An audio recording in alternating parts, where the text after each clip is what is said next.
It'd be interesting to talk to you about this question because I just got a question about what advice would you have for customers that want to extend their days to pay? And I've had this question a lot lately. And I'm actually a little worried about it with regards to my brokers and carriers. I'm worried their customers are not going to be able to pay, or they're trying to pay slower or hold receivables because they're worried they can't make their bills.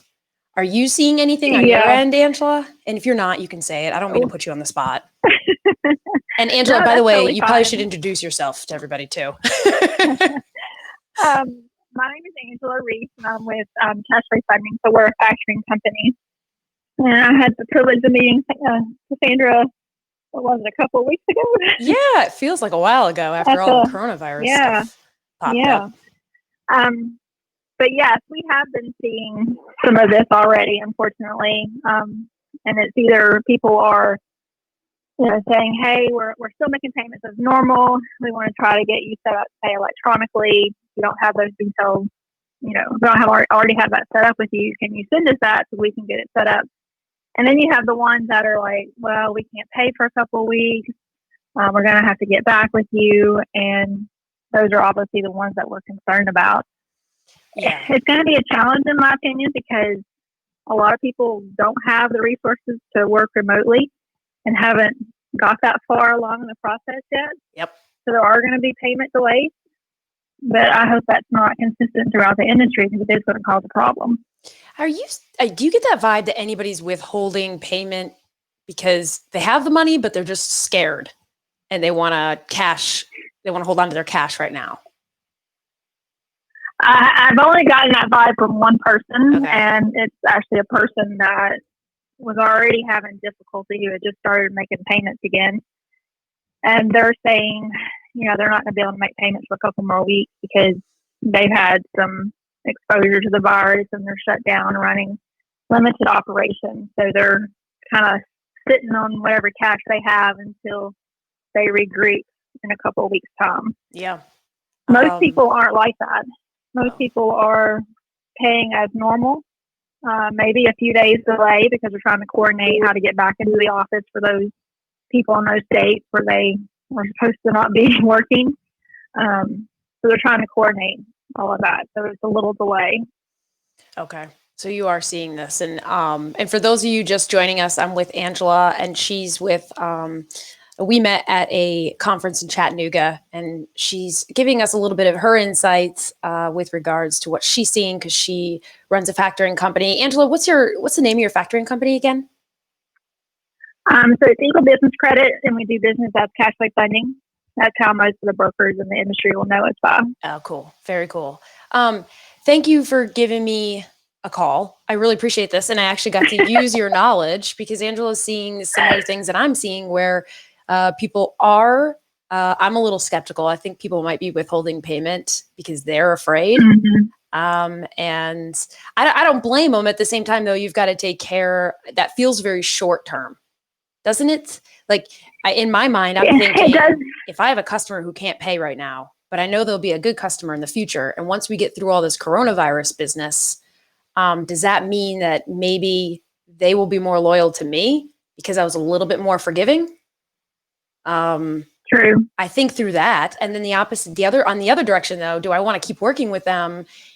It depends on how they came to me about not wanting to pay. If I had to call them out, so they went quiet, they dodging payment, and I had to call them out. That's not a very good long-term partner. But if they were really forthright and came to me and said, we want to keep, can we get some more days to pay?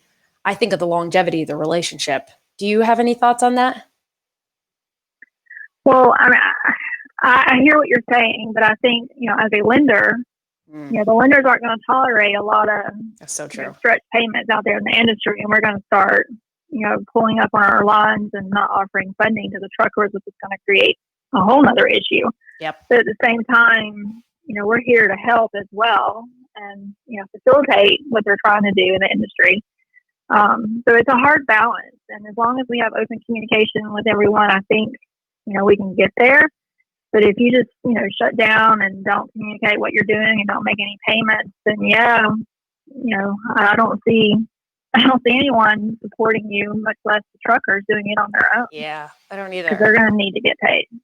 Yeah. Angela, you can go to my, do you follow me on LinkedIn?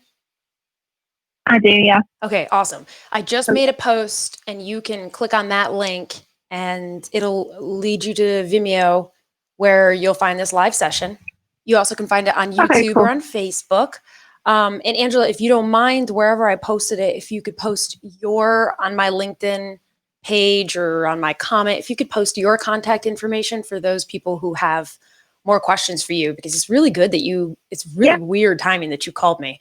Because I think you are providing value to a lot of us out there. So thank you, Angela. I appreciate it.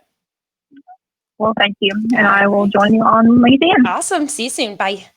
All right. Thanks. Bye. For those of you out there who just popped in, I would like to tell you that I'm actually utterly surprised. I have a lot of people signed on. And I'm trying to keep track of all the social media and the posts and whatnot. And also 3 people just called my cell phone. So you guys can call back, whoever it was. I'm sorry. So you guys, this is very, very informal. I've gotten so many questions arising from the coronavirus and this confusing state of our industry right now and of the regulations. So I figured we should just do a live session. So please forgive me if things look a little odd or I'm acting a little odd. It's only because I've never done this before. So I just went live and I'm hoping for the best. So the best thing to do though, is if you want to chat me and you want immediate responses or better responses, go to the Vimeo link, because I think I'm quicker at that than the other social media pieces, because I'm not being too good at that. Hold on. Go to the Vimeo link. Hey, that's me. I think I'm quicker at that. Okay. So you guys can see already that it's a little crazy. Okay. To get back to the question, what advice would you give for customers who want to extend days to pay? First, because that's such a good question and we're already dealing with it. And I actually think the person who asked that question, Jason, is early on thinking about this. So what I would do is first, I'm going to run a D&B report on that customer because I want to know the background. How are they in dire need and they have been for the past 90 days? So it would report into the D&B, or are they maybe just suddenly having an issue? Or number 3, are they cash hoarding and they don't want to pay their bills because they're scared? So in my opinion, all 3 scenarios. 1, if the D&B report comes back and they're not doing that great of a job at paying their bills in the last 90 days, yeah, big problem. I probably push them very hard to pay right now. If it's 2, they just have a issue right now at this very moment, I'd want to know more details about that issue, why they couldn't pay. And then I'd want to know exactly how much they can pay and try to get them on a payment plan, get a little bit of money from them and keep the communications open. When they stop communicating with you, that's when you have a big problem. And then number 3, if they're just cash hoarding, we have to think about, hey, we're going to come out of this coronavirus thing come on, guys. How long is this really going to go on? We're going to come out on it. We're going to be fine. It's going to be bumpy for a while. I want to come out on top. So I want to know who my good customers are, who my good partners are. And I want to be strategic. If I'm going to extend them payment terms, then I am going to extend it to them strategically. So if I think that it means I'm going to have a better customer relationship, then I will extend them, but keep a good eye on things. Really good question. So now, hi, Josh. I'm going to give some updates on. Okay, so guys and gals out there who are okay. All right, Christopher, you are so clever, Christopher. Christopher has posted a question about double brokering during this pandemic. Okay, so that's been going on a lot too. So let's talk about that briefly. I know that in this time crunch, a lot of brokers out there are thinking about brokering their shipments to another broker because of capacity. So this has been going on quite a bit. I'm not saying there's anything wrong with it. I want you guys to just be really careful about what you do. And I talked to a client about this the other day. I love him to pieces. And we were talking about this. And I was like, here are 4 things that you should do, broker, if you want to give a shipment to a broker. 1 is you're going to have a good co-broker agreement. And in the co-broker agreement, they're not going to, if you give it to a broker, the broker's not allowed to call your customer for payment. The broker is going to indemnify and defend you. And then there's going to be terms in there regarding who they select for a carrier. The co-broker agreements that are floating around, like TIA has one that everyone uses. You can use that one, but I want you to go down to the non-solicitation section and really reflect on and understand that the non-solicitation section and every other section in the TIA agreement is with regards to the two brokers giving each other shipments. So what that means is the terms are reciprocal.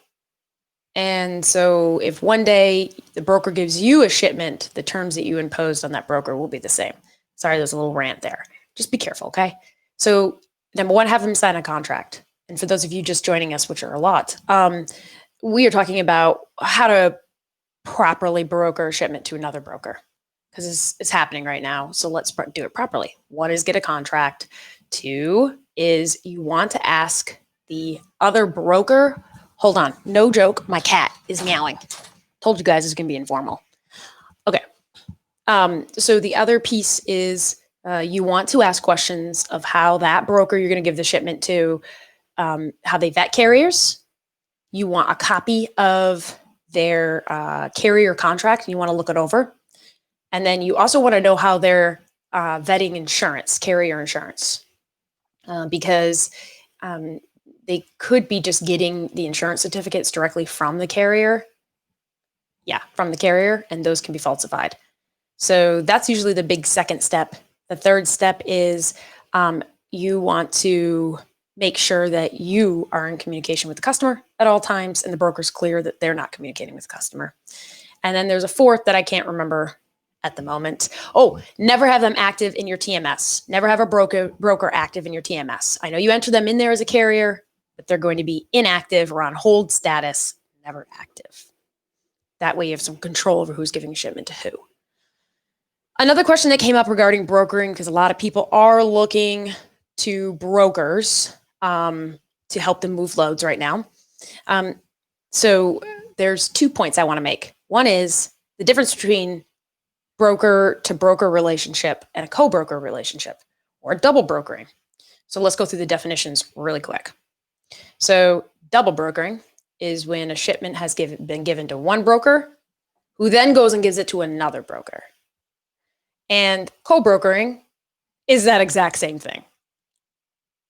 So there's no difference. So broker to broker, co-brokering, double brokering, same exact thing. So for those of you who are hearing the term owner-operator being thrown around, for a broker who gives a shipment to a carrier that says, I'm going to give it to my owner-operator over here. I want you to know that the definition of an owner-operator means that they're running the load under the carrier's MC number, not their own MC number. So if they give it to another, if the carrier gives it to another MC number, that's brokering. That's a problem. So that should help some of you out there who are trying to properly give a shipment to another broker in this capacity situation, if we're even really having a capacity situation. I don't know. Hi, Mr. Supply Chain. Thank you, Daniel. And also I saw that Jamin's on here. Everybody loves Jamin. Okay, so let's go to the next question. Oh, and by the way, guys, somebody from Michigan called me like 5 times and I went on a rant. So let's try to call them and hopefully I don't mess this up. Again, guys, for those of you who are joining us, this is very informal and I'm just answering questions. You can come and go as you please. And please forgive me for if anything's like janky because I kind of don't know what I'm doing.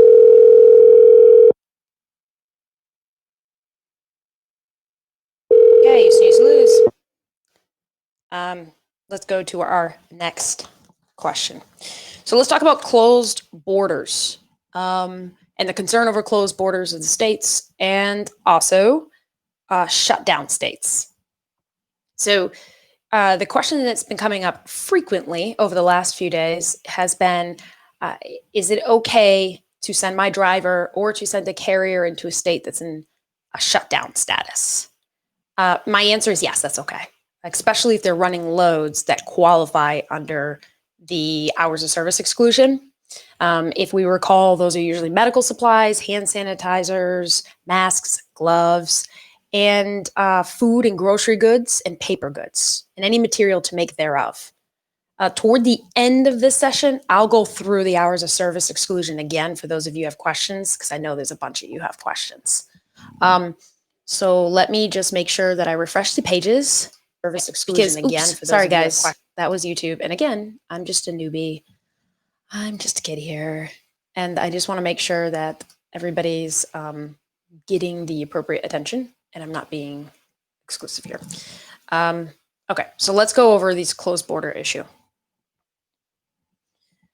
With regards to the states that are in shutdown status and what they have told their, California is a great example. They have told their residents is that they do not want the residents to leave their home unless it's for very limited situations, such as going to the grocery store or going out to get medicine. And there were a couple other things too, I noticed. So trucking companies, truckers, so far have been fine coming and going from those shutdown states, and there haven't been any concerns. You can tell from the way things have been rolled out by the FMCSA with regards to their exclusion that there is a emphasis on the importance of truck drivers and carriers to still run loads. So I feel confident that that carrier will not get stuck in these states because everybody seems to want carriers to be able to freely move around the country and to be able to deliver those necessary goods. And that includes the grocery items, the paper products, the hand sanitizers, all that jazz. So you should be fine, even if the state says that they're in shutdown status. They're directing that toward their residents and to stay inside, and drivers should be able to come and go appropriately. So let's view some of these other questions. And again, for those of you joining us, which are quite a few. Yeah, okay. So this is a good question.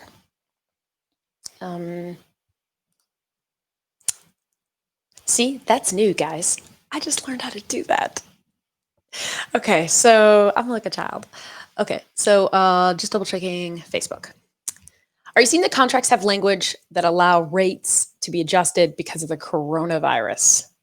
Yes, I have. I've also seen this in the past where customers have had provisions in their agreement trying to lock carriers down, even if there is a significant fluctuation in the economy and the rates. So here, though, it's talking about rates having to be adjusted because of the coronavirus. So when I said yes, that's because this has been going on for a little while now. I have seen savvy shippers already include virus and disease into the contracts and the contract provisions. Really savvy ones, though. And I haven't seen them come into play yet. What's interesting, and I'm kind of flying off this kind of going from the seat of my pants here. But what's interesting is that, and let me hide this so it's not completely in your face. Great question.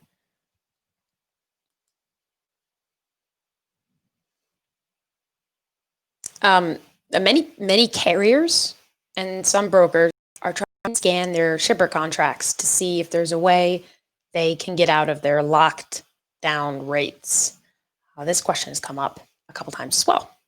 So you have to look at the actual language, first of all. Obviously, if the contract doesn't have an attached addendum with all the standard rates and then references the addendum saying that the rates are locked in, like LTL contracts, you'll see that quite a bit where we attach a tariff with the rates kind of in concrete.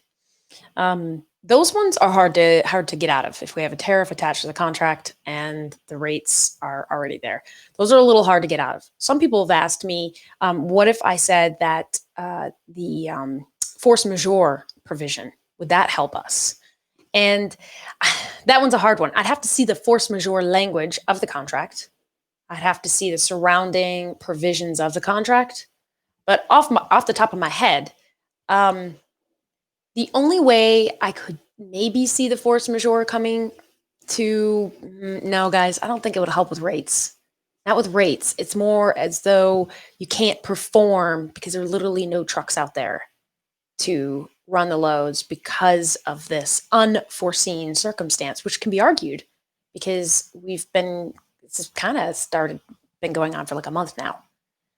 So I don't think the force majeure would really help all that much, but I can review the agreement and contract, or actually, I'm not good because I'm overloaded with work. Send it to a good transportation attorney to see if that would help. I I think with truckload, it's a lot easier, right? Because often with our truckload contracts, we don't even attach locked in rates. And if we do, at least the contracts I've drafted in the past, I give for truckload, I give quite a bit of wiggle room on the language. So read through the contract and see if you can find any wiggle room, because truckload rates are a lot more volatile than LTL rates. So if the rates are not attached to the contract, then perhaps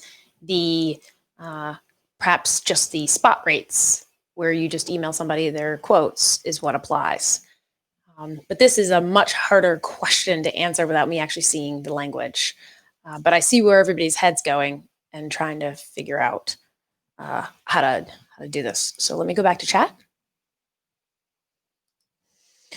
Good question. All right, gentlemen. Good question. Hold on. Let me drink coffee. Because I made myself so nervous that I was going to go live, and I've never done this before, and there's so much going on. I think I wore myself out this morning. Okay. All right, I'm worried about liability around the drivers and the dock workers as well. First of all, I sent out a post not too long ago on LinkedIn that a lot of people are seeing their consignees or their shippers give the drivers forms to fill out, like health screen forms. And it says on there, like, do you have a fever? Have you been around anybody with coronavirus? Have you been infected with coronavirus? And a couple other things. And then the drivers sign them. This is spreading through the industry like fire. And I think it's the shippers and the consignees doing a CYA. Because first of all, is anybody really going to be honest on there and be like, oh yeah, I did have coronavirus?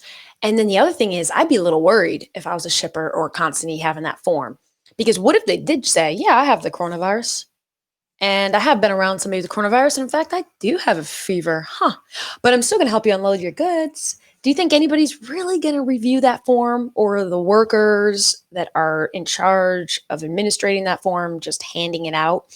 And then maybe a month later or 2 weeks later, they find out that somebody actually honestly said they had coronavirus. So yeah, Daryl, I thought so. Yep, it's spreading like fire. So I think if there are any shippers and consignees, which I'm pretty sure there are on this call, I think you guys should be careful. I know that everyone's trying to take the right steps to keep their employees from being contaminated. But also remember, what happens if you go overboard with those steps and you don't check what the answers are in the form, because you're just going through the motions. I'm sorry, it'd be really funny if somebody was like, yeah, I do have coronavirus, check.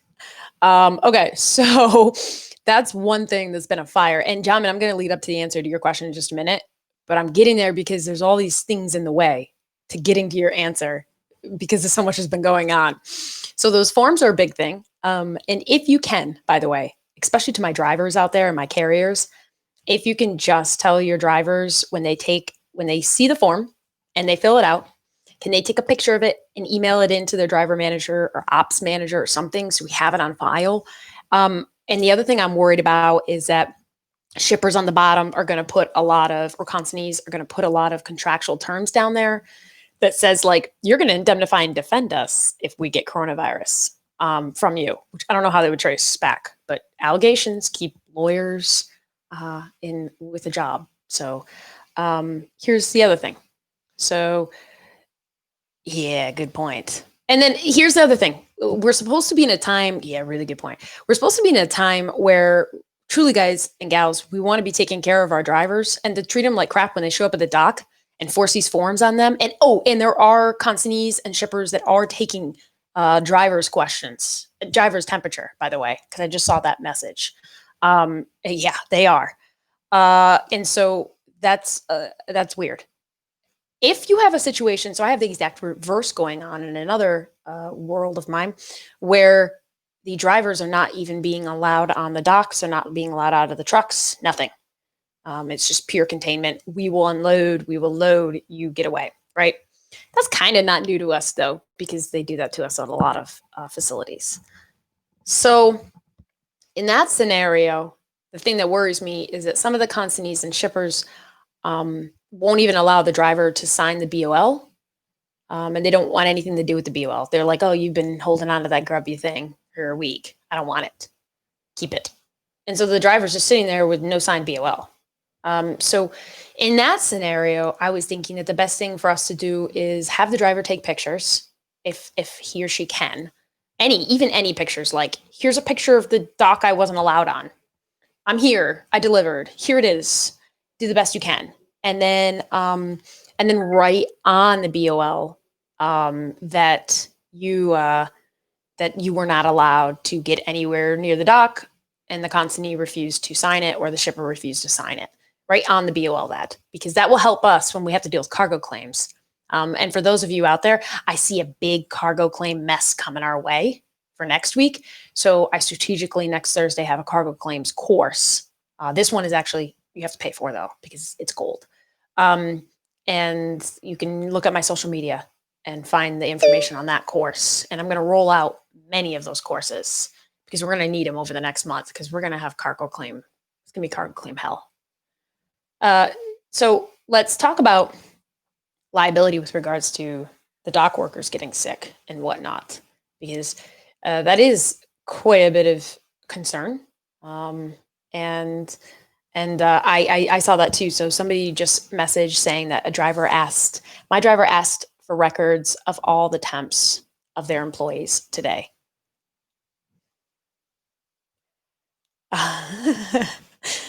I don't know. Does anybody else out there feel like this is going overboard? Yeah. Wow. Mr. Supply Chain says, wow, I do too. I think that in my little opinion, just sitting here in my dumb office, under quarantine with my cats, I think that there's a way we can protect ourselves and our company, but let's not go overboard and treat drivers like crap. And we have been seeing that lately. We've been seeing drivers being treated very well, but also being treated like crap. Yeah, that's crazy. By the way, let's broaden Jamin's question. And hi, Grace. Yeah, I'll answer your question in just a second. In fact, I think you missed the answer, but I'll repeat it. Carrie, oh my God, hi, Carrie. Love you. Carrie's from Molo. And she's actually, Carrie, if you feel like here. Ooh, let's get Carrie on the phone. She's fucking awesome. 753. Those of you who went to my MFMP event in Chicago, Carrie, call in. No, remember Carrie, because she just gave us so much gold. And then, hi, Jeff, how are you? I'm trying to figure out how to work this thing, Jeff. So just so you know, I'm glad that you are watching. And okay, so while we're waiting for Carrie to call in, because now she's forced to call in, because I just called her out. Let me answer Gracie's question again. And then for those of you who are just joining us, because the numbers are growing, I thought people would be actually bored by the law. So Grace, she asked me earlier, oh, come on, Carrie, call in. I know you want to talk about it. And everybody here wants to hear about what you just said. So, here you go. Hi. Oh, darn it. Okay, hold on. I got to put you on my roadcast. I'm still learning this world of, are you there? Yes. Yes. Hello, Carrie. Hi. Okay, guys, we have Carrie on the phone from Molo, and she's one of my favorite people because she constantly educates us on what's going on in the employment world. She is most likely just calling us to help us from her experience, not as a representative of MOLO. And just so you guys know out there who are listening, Carrie and I, we're both lawyers, but we're not your lawyers. And so anything we're telling you guys is for education only. And every time you have a legal issue, it's best to get your own attorney because the facts change everything. The laws, the state laws, everything changes. So just take this for what it is, education. Don't be an asshole and say, well, Cassandra told me to do this and da-da-da. Come on. All right. So Carrie, could you tell everybody what your chat said? And I have more questions for you to help us through this chaos.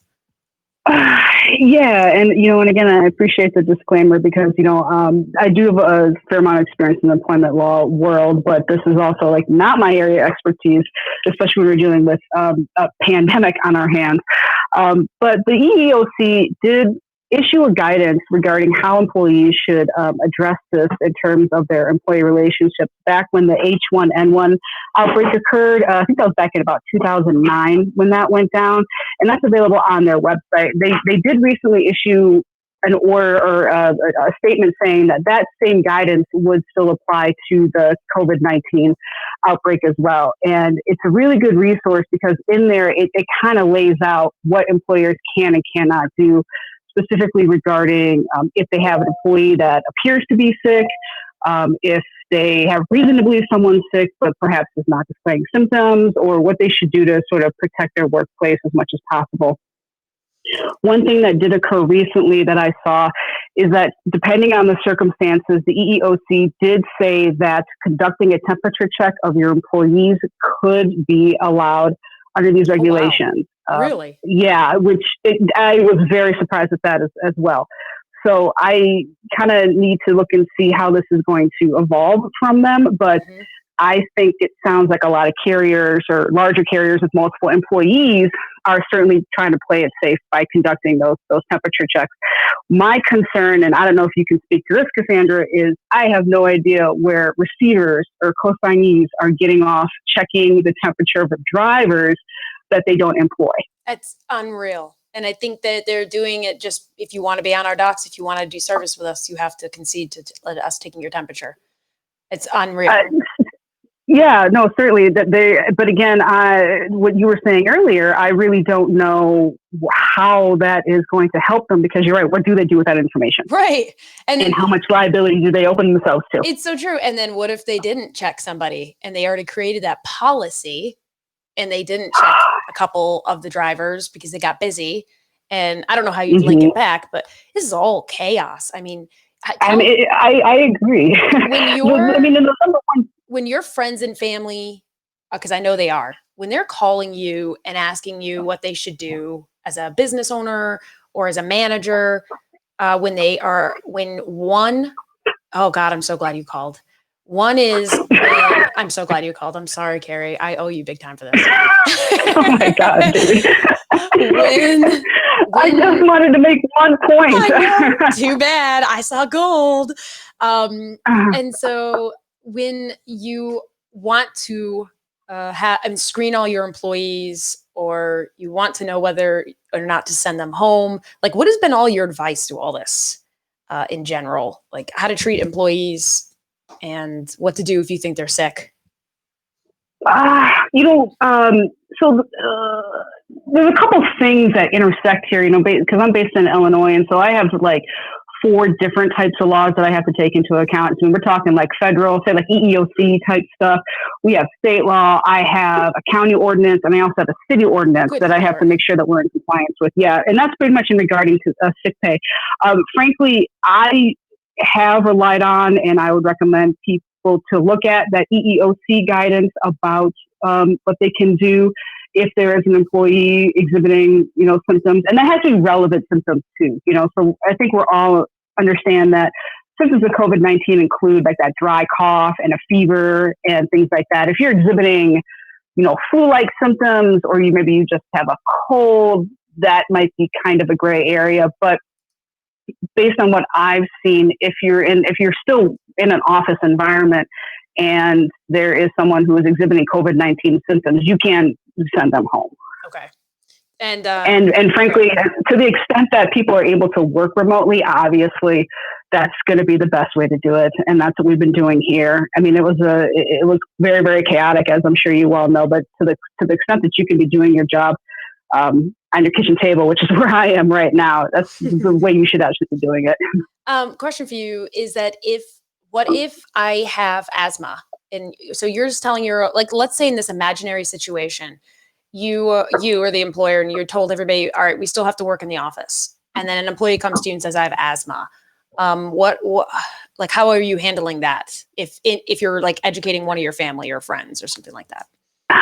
Well, and something like that is, number one, you have to understand that as an employer, you have a duty to keep all employee medical information confidential, right? So number one, like, you want to make sure that you're looping in your HR department. If you're like a manager, like on a floor, trying to control your team or manage your team as best as possible. Certainly you want to loop in HR if you receive any information about an employee's medical condition that they voluntarily disclose to you. The second part is if you have someone who has oh, come on, cat. My cat meowed earlier too. I told everybody, I was like, this is very informal. This is a shit show. The cats don't like that we're home right now, frankly. So number one, keep your employees, this is informal, keep your employees shit confidential. All right. Yeah. Don't go around talking about that stuff. So if you get information that someone has a pre-existing condition, or if they are potentially immunosuppressed, making them more vulnerable to this disease, then you'll want to deal with that certainly on a case-by-case basis. And if an employee is not comfortable coming to work because of that condition they have, then I would say that you do have a duty to accommodate them as best as possible, as long as you are staying in compliance with your federal, local, state laws regarding accommodations and also sick pay. If an employee let's say you're a business owner in this imaginary scenario, and you decided that, nope, everyone's got to stay in the office. I want them to work. Here's some freaking hand sanitizer, get back to work. And then like 10 people get sick. Could the employer be liable for that? Yeah, that is a terrifying question. It is, isn't it? Because that, I mean, no joke. I mean, I think that, man, as an employer, to a certain extent, man, your business does not exist without your employees. Right. So if you're not taking their concerns seriously and you're forcing them to work in a confined environment where they're potentially exposed to this, and it's a global pandemic, yeah, I would say that you certainly would be potentially exposed to kind of lawsuit. I guess I can't say off the top of my head what that would look like, but man, I don't think you'd want to go down that route. Another thing that's potentially been implicated by this outbreak is employees' rights under the National Labor Relations Act. Mm-hmm. Their Section 7 rights to band together to form collective action. Ooh. So if you potentially have a group of employees that are banding together and they are stating that they are concerned about this, concerned about the workplace, they don't want to come in, or they don't believe that any precautions you'll be taking as an employer is enough to protect them from this virus, that could potentially be like a union issue. Wow. So, I have not seen that, pop up yet, but any sort of time where employees band together in a collective group to make their concerns known to management, you're talking about potential Section 7 issues. So I would be very careful treading with that as well. Okay. I think that's excellent advice. And I'm so glad you called in. Thank you. Because I know you weren't expecting that and you're busy. And welcome to the shit show. But we need this guidance. No doubt. Because I'm a trucking attorney and a broker attorney. I'm not so good with employment. So people have called me and they've been like, hey, Cassandra, I don't want to send these employees to work remotely. I think they're not even going to work. They're just going to ground. Do I have to? And I've been using the guidance online a little bit, but at the bottom line, I'm not an employment attorney, and Carrie is, she's good at this stuff, but I've been telling them, do you want the headline that a whole bunch of your employees got sick? Do you want them to think that you're an asshole and that you didn't send them home when everybody else is going home? It's like there's like a human element to this too. Wouldn't you agree? I agree 100%. And yeah, I mean, we could really, and again, all of this is very fact intensive, as most area of the law is, as you very well know. But I mean, that's what it does come down to, is that human element. And, if you're not allowing your employees to work remotely, then I think you've got a pretty good reason for doing that. And not a lot of companies do. I mean, certainly it does take a lot of planning, a lot of stress, a lot of strain on the resources to get people to set up to work remotely. But as we know, and I think the one thing that actually back up, I think the one thing that we all know about this is what's been working is social distancing.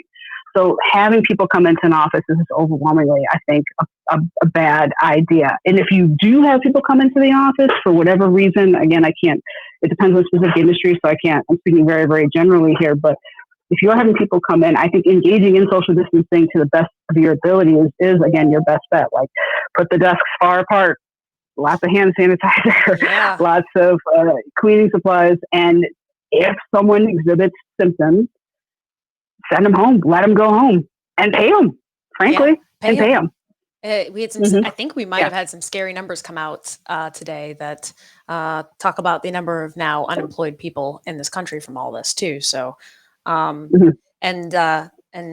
so that is a good thing to think about. Okay. So you guys just heard from Carrie Polson. Thank you very, very much. And say hello to your kitty cats for me, because mine just meowed earlier in the middle of one of mine. Yeah, I will. She's she's very upset right now. But no, but thanks for your time, and I'll hang on for a little bit. I'm actually hoping to hook up with you next week to talk about cargo claims, because I bet you those are going to start getting messy as well. Yes, they are. They are. Okay, thank you. Bye. All right, thank you, Cassandra. Take care. Bye. Okay, so that was Carrie Polson. And she's the attorney at Molo, but I asked her to come on because she has so much experience with employment law and to help us through all of these issues with social distancing and remote working and taking drivers' temperature, which she agreed with me was a little nuts. And so let me pop back into question and answers. Oh yeah, Gracie, I have to do your question. Give me 1 second.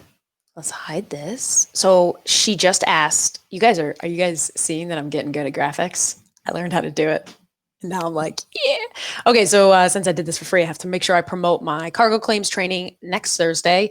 Follow me on social media or just ask me for details later on. And what we're going to do next Thursday, is we are going to start with the basics. And I'm not going to sit here and tell you guys case law. We're going to start with operations, how to run your cargo claims, how to be efficient, in the nitty-gritty of Carmack. And then every week after that, we're going to be more and more advanced. And why I'm doing this is because Carrie just said it. Next week, we got to talk, because it's all cargo claim messes. And it's going to be a big mess next week. I can see it already. All right, so now I'm going to take down my graphic. Yay. And get back into question and answers. So for those of you just joining us, which my numbers are all over the place, so that's kind of cool. For those of you who are listening to me on Facebook, Twitter, and YouTube, make sure to go to my LinkedIn page or one of those posts that I made. And if you want to ask questions, it's best to go on the Vimeo link to ask the questions, because I'm not so good at keeping track of all these. I see Dooner on FreightWaves. He's so amazing at keeping track of all this shit. I'm not. I'll try to look at Facebook once in a while, but yikes, it's hard. Okay, so Gracie, for those of you joining us, Grace asked a question that everybody has been asking me this week. And it's with regards to the states having shutdown rules. So California just rolled this out. Let's see, I think Ohio has the same thing. And there are a couple other states, I'm trying to remember, Washington. So what the laws or the rules are that the governors have rolled out of those states is that those residents cannot leave their home unless they are going to the grocery store or they're going to get medicine or something like that. So, sorry, Daniel, Mr. Supply Chain just asked a really good question. I'll address that in just a minute too. So folks are afraid to send carriers into those states that have shutdown laws because they're worried, their carrier can't get out of the states. What if, and I've been thinking about this too, what if the states decide to shut down travel, period, to and from the state? I've been thinking about that a lot lately. I'm surprised people can still fly around in this country. But let's go back to trucks and going in and out of those shutdown states where they have rules. I reviewed some of the rules online, and it looks like the majority of them are focused on residents and containing the spread, and from those going out to bars and restaurants. I do not feel as though it's going to impact carriers coming and going from those states. I just didn't get that vibe from reading the declarations. And I also, and I think a lot of you have seen out there as well, is that the FMCSA is really trying to free up the restrictions on carriers being able to move loads to get us the goods that we need. So even if the states decide to shut down to and from traffic, I bet it's going to be for personal and residential to and like personal stuff, not business. And I bet they'll have something like business such as transportation is excluded from this, and you can still come and go. So I wouldn't worry too much about it, Grace, and not yet. Keep following me, because every single day I'm posting more and more information and trying to keep up on this coronavirus stuff. And every single day things are changing on us, especially the regulations and the exemptions and waivers from the regulations as well. So Illinois announcing shutdown today is what Tom had said, or tomorrow. Again, I'll check what Illinois is doing. But I bet it's going to be with regards to their residents not being allowed to go to bars and restaurants and trying to keep their residents home. Most of the time, they want our drivers to be able to bring the goods into their state. So what I'll do is I will check, Tom, I'll check that, and then I'll put something out on social media regarding to that, and probably should put something out regarding to California and the other states as well. So I don't know if you guys noticed,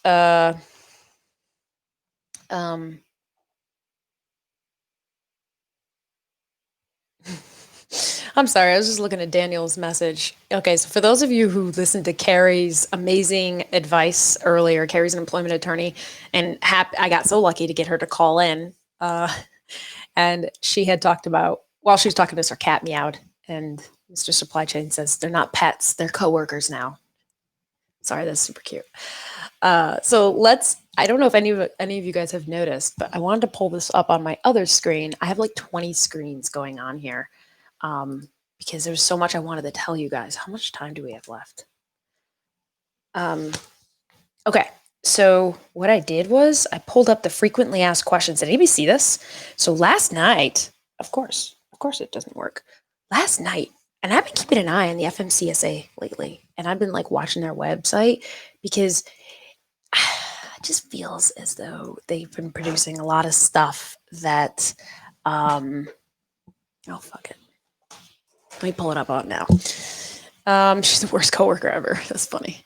Okay, so let me pull up these frequently asked questions, okay? Because the FMCSA keeps reporting, FMCSA declaration, that's been my search terms. And again, for those of you who just popped in, this is very informal and it's kind of a shit show like everything that's happening in our industry every day. So you get to ask any questions, and we got 10 minutes left. So I've been checking the FMCSA website consistently. One thing I want to make sure that everybody knows out there is that the FMCSA rolled out last Friday, 1 week ago. It feels like forever. They rolled out an exemption to the hours of service. And when they rolled it out, and I apologize if anybody from the FMCSA is listening to this, because you guys are all moving just as fast as we are, and you kind of have to do the best you can with the time you have. But the exemption that was rolled out, it was well written, but had a lot of gray and a lot of questions.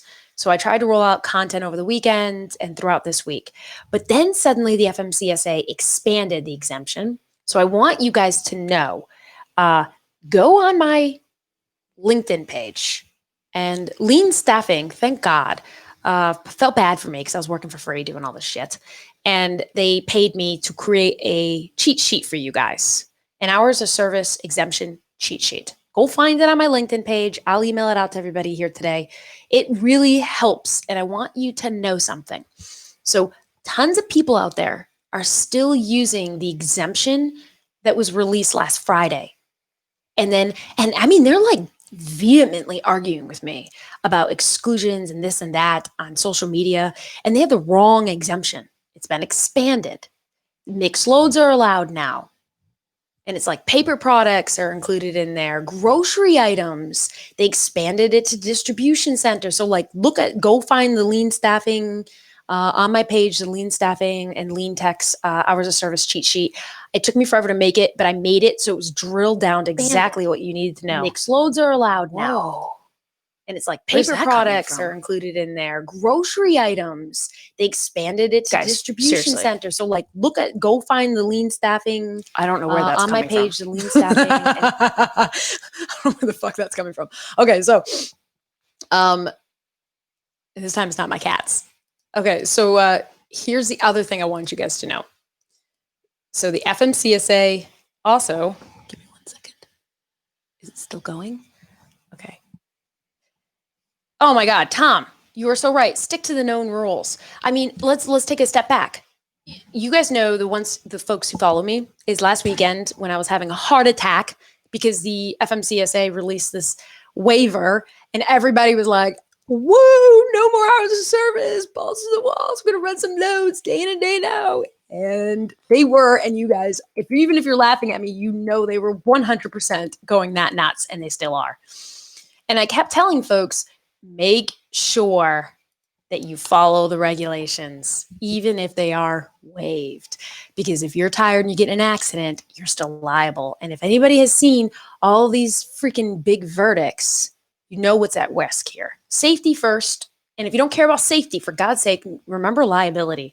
So anyhow, keep checking the FMCSA's website. My point is, if you have questions or anybody's talking about the exemptions, the hours of service rules, make sure you use my cheat sheet. It is still up to date, even in light of the frequently asked questions that the FMCSA just released. How many of you out there knew about that? And the frequently asked questions are pretty good, man. They help. And I'm going to tell you that I felt a little smug because people on social media were challenging my one-pager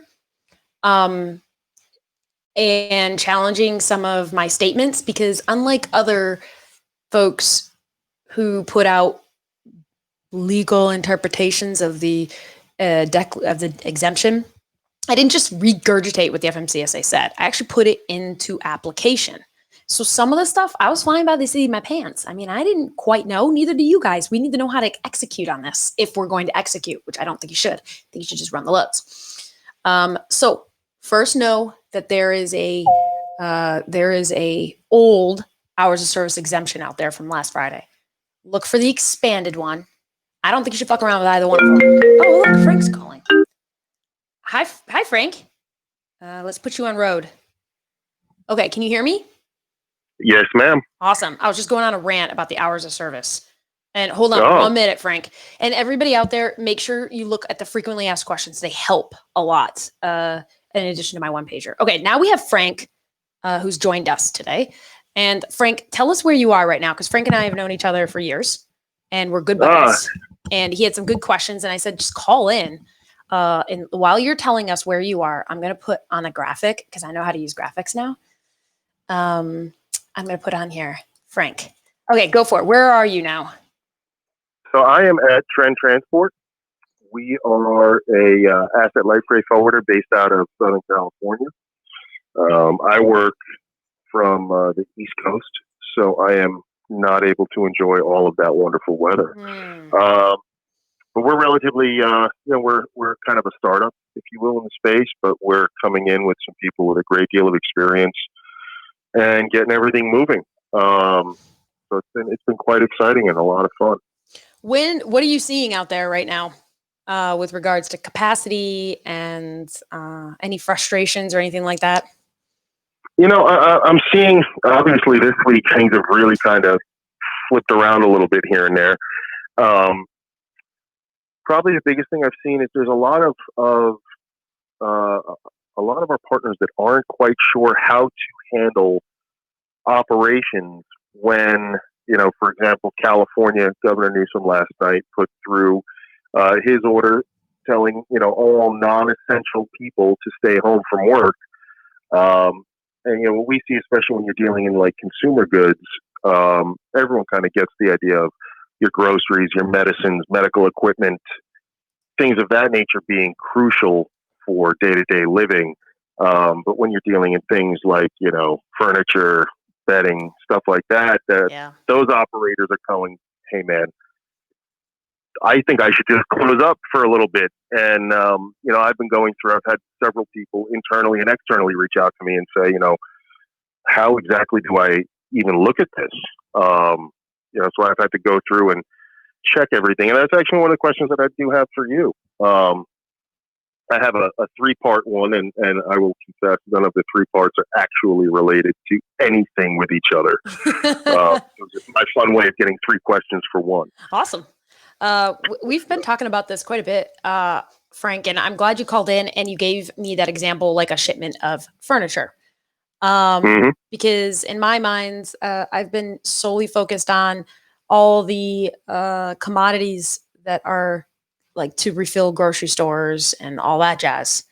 Now, if you're running a load of furniture in and out of a state, are you saying that your folks are, or people you're working with are concerned that they shouldn't even be on the road because of this California shutdown?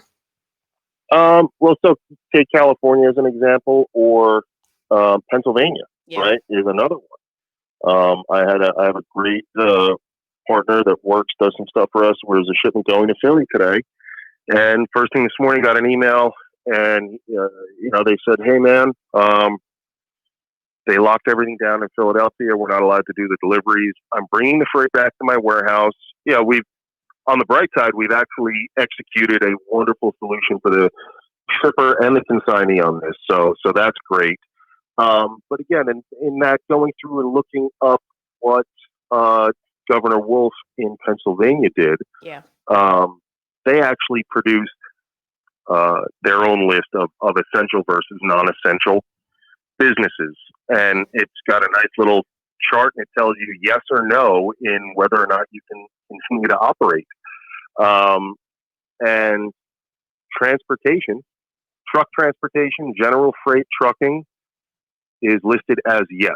I'm looking at this right now. Yep. And the same couriers and messengers, yes. And using the California example, Governor Newsom did was he made reference to the 16 critical infrastructure sectors as established by the federal government. And according to the federal CISA, the website cisa.gov, transportation is considered one of the 16 absolutely essential critical infrastructure sectors that are not impacted, according to Governor Newsom's statement. They are not impacted by his order. And my biggest question with this to you, as you said, we've gone toe to toe a few times with different things, and I love doing it with one of the best I've ever come across. But my thought is, I read this stuff and I see transportation included, and there's nothing drilling down to that minutia of if you're transporting these products, you're fine. If you're transporting those products, you're not. They're just saying transportation. So I'm looking at it saying, hey, we're transportation. We're good to go. We're part of that, Sweet 16 group of, critical infrastructure sectors. I couldn't agree more. I was going to say, what do you think? I'm talking to a couple of people, and I've said my interpretation, and it's literally mine, but my interpretation, my understanding of what's written here, we're good to go. And I'm going to operate as normal because I see no reason not to. Yeah, and I agree. And if I see, if these states want something different, they need to drill down to the commodity and give us that. I don't think they're going to. I don't think they even care. I don't even think they want to mess around with that. Are they really going to, when we get to a point in time where they're governing the borders and they're actually checking our BOLs, you and I will probably be saying something quite different. But right now, I think that's the least of their concerns. I think they want to keep trucks moving. They want grocery stores to be refilled. And the FMCSA has made that very clear with these exemptions. So I feel comfortable telling folks, keep running your loads in and out of those states. Be careful with anything that's too far out, right? Because everything's changing. I mean, 3 days ago, the world was completely different than it is right now for 3 days. So be careful, right? With the, I'm sure you're saying the same thing is like, hey, if we're talking 2 weeks from now or a week, we need to, let's play it by ear. But I mean, until I see on the news that the borders are being checked and trucks are waiting with their BOLs and checking commodities, which sounds like a waste of time to me. I don't know about you. It sounds like a freaking waste of time. Well, if the point is to keep people out of the exposure areas, it just seems kind of counterintuitive if they would make a requirement where everyone is, they have to put more people out there. Yeah. And I think that's probably the bigger thing too right now. My thought is simply they don't want to get into that minutia because who are they to say that, someone getting a new bed because they absolutely need it to sleep is not as essential as shipping Hershey bars to a grocery store. Yeah. I don't think they want to have that. I think I like to look at it as if I were a government worker, and asked to figure this out, I would just simply say, why get into it? Let's not have the fight and the unrest with the citizens over what's essential versus not, and just simply say this whole industry is essential, so we're just going to keep it moving. Yeah, I agree. And I really don't care if they're ordering Nikes or Hershey bars, whatever it is that they need. If it's coming from Amazon or Peapod, have a good day. Yeah, I agree. Okay, so hold on 1 minute, because something's going on with my connection, I think. Give me 1 second. I think Vimeo. Okay, so Frank, this is like the first time I've ever done this. I'm just flying by the seat of my pants. It's been really ghetto. Like I had my cat meowed in the background.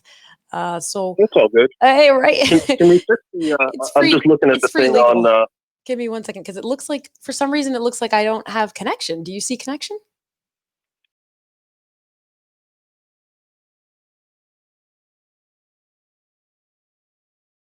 Both agree that. Hey, we're going to run these loads in and out of these states. We're going to do no matter what commodity they are until the states tell us specifically that they're going to check the BOLs and they're going to restrict the shipments by commodities. And I think, did I say that right, Frank? Is that what you're thinking too?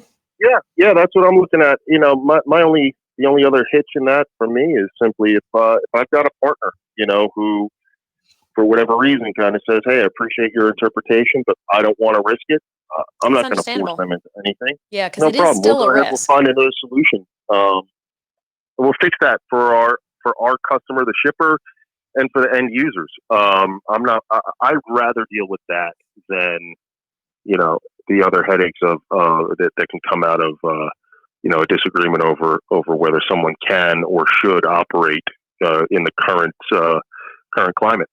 Yeah, I agree. And the other thing is that it is a risk. Everything we're doing these days is a risk because we don't know what to expect. I think that anyone who truly wants a very specific answer and they don't want the Frank and Cassandra answer, reach out to your transportation attorney that's located in your state and ask them, or the state you're concerned about, and ask that him or her what they could provide for additional information. And they could analyze each state's law, just like Frank did earlier, and give you good, solid advice. So Frank and I we're just talking about what we think in our experience and how we're going to operate moving forward.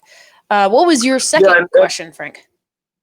Sure. If I could just real quick, what you said about consulting a local transportation attorney, that's great advice, Cassandra. And for anyone that happens to be listening, if you can't figure out who a good local transportation attorney is, I would absolutely welcome anyone to reach out to me. I would also recommend, Cassandra, as long as you're okay with it, having them reach out to you, because we both are fortunate enough to know transportation attorneys across the U.S. And I've come across so many, especially smaller mom and pop owner, independent owner operator type folks who, have looked at me and said, I bring my transportation contracts to the guy that did my will and handled the closing of my house. That's the worst. And yeah, and being able to just kind of reach into our Rolodex and say to someone, hey, here's a person, and we can make that advance in production and say, hey man, can you just give this guy a quick answer, and get something, so that they're comfortable. I'm always happy if anyone reaches out to me, to do what I can to direct them to the right person in their respective state. Yeah, makes sense. So, so my second question kind of comes out of one of our previous dealings, and that is, if we have a transportation contract that was negotiated between two carriers, and it contains a extremely unique clause governing the location of renegotiation of contractual terms, does the unexpected and unannounced departure of one of those parties, who would be absolutely necessary for that renegotiation clause, count as a material breach?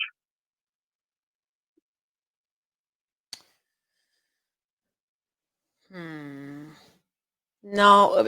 Okay.